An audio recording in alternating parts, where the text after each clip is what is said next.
China سے امید تھی کہ ہمیں کچھ تھوڑا بہت ہیلپ مل جائے گی. ہے تو بری بات ہی ہے لیکن اس وقت پھنسے ہوئے ہیں تو پیسے دوبارہ مانگ رہے ہیں. ہر وقت ہی پھنسے ہوتے ہیں. ہر وقت ہی پھنسے ہوتے ہیں. تو وہ کچھ $2-2.5 کی سننے میں آ رہی تھی خبر, وہ رک گئی. وہ خبر صحیح ہے. صحیح ہے. 2.3 بلین ڈالر 2.3 بلین یا 2.4 15 بلین ین یا 15 بلین RMB ہے جس کو انہوں نے ری رول کرنا تھا. تو that is going to be something like 2.3 اور 2.4 بلین ڈالر. ڈپینڈ کرے گا کہ ایکسچینج ریٹ اس وقت کیا ہے. تو تھوڑا بہت آپ کو سہارا مل جائے گا سانس لینے کے لیے. 4-6 ہفتے 8 ہفتے کے لیے آپ کو مارجن مل جائے گا. نہیں وہ I don't intend to spend that money. وہ ہمیشہ رہے گا انشاءاللہ. ریزرو میں رہے گا. جی جی جی ریزرو بلڈ اپ کریں گے. جی بالکل. سعودی سے بھی ہم نے سنا تھا سعودیز والا کام رک گیا. سعودیز نے آپ کو پتہ اناؤنس کیا تھا کہ وہ ہمارا ری رول تو کر دیں گے. اس کے بعد جو سعودیز نے مجھے آفر کری جس میں بات نہیں کرنا چاہتا وہ ابھی ہو نہیں سکتا فوراً لیکن یہ IMF کا ہو جائے گا. اس کے بعد وہ بھی ہو جائے گا. وہ بھی ہو جائے گا.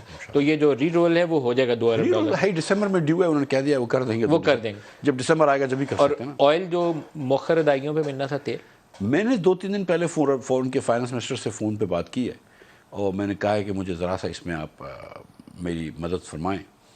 تو انہوں نے کہا اچھا ٹھیک ہے. پھر ہم فالو اپ کر رہے ہیں.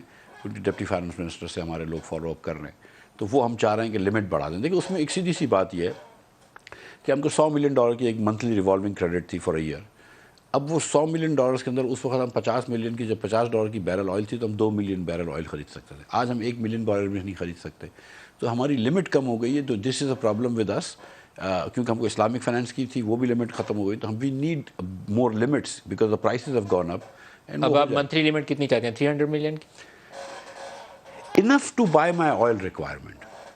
And it obviously جیسے کہ پرائس تیل کی کم ہو جائے گی تو پھر مجھے اتنی لمٹ کی ضرورت نہیں پڑے گی. تیل کی پرائس زیادہ ہے تو مجھے لمٹ کی زیادہ ضرورت ہے. تو آپ ہوپ فل ہیں کہ یہ بھی ہو جائے گا؟ تو ان اقدامات سے کیا لوگوں کو ہم یہ تسلی دے سکتے ہیں کہ یہ جو گرتا ہوا روپیہ ہے یہ اگلے 3-4 ہفتوں میں سنبھل جائے گا, بریک لگ جائے گی اس کو کہیں پہ جا کے؟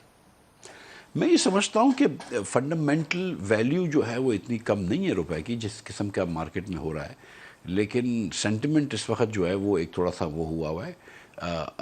لیکن میں یہ سمجھتا ہوں دیکھیں میں اسپیکولیٹ نہیں کرنا چاہوں گا کہ کدھر ویلیو پہنچے گی یا کدھر نہیں چلے گی. لیکن میں سمجھتا ہوں کہ روپے کی اسٹرینتھ اس سے زیادہ ہے جو نظر آ رہی ہے.